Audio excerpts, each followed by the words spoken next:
सध्या जी काय महाराष्ट्रामध्ये जी मराठी लोकांना स्पेशली मुंबईमध्ये जी वागणूक देतात, जे बाहेरूनच्या राज्यातून येतात, बाहेरूनच्या राज्यामधून ते लोक मराठी माणसांना असे तुच्छ लेखतात. काही काही ठिकाणी मराठी लोकांना मारहाण होत्या, जॉब भेटणार नाही, इथं मराठी बोलायचंच नाही. म्हणजे हे लोक येणार बाहेरच्या राज्यातून आणि आपल्याच माणसावर हे असे जबरदस्ती वगैरे करून जणू का स्वतःच्या बापाचं राज्य असे वागणार. मला वाटतं ही शासनाने याकडे लक्ष द्यायला पाहिजे गांभीर्यानं. दुसरं म्हणजे मी या गोष्टीबद्दल एक आभार मानतो महाराष्ट्र नवनिर्माण सेनेचं. कारण अशा ठिकाणी ते तातडीनं धावून जातात आणि लोकांना मदत करतात. त्यांच्यामुळं तर मला वाटतं की महाराष्ट्रामध्ये थोडं तरी ते मराठी माणसांना लोक आता मानत आहेत.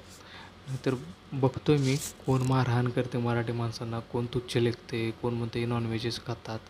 मला वाटतं हे कुठंतरी थांबलं पाहिजे. नसेल तर ह्या लोकांना सरळ सरळ त्यांच्या राज्यामध्ये पाठवलं पाहिजे असं मला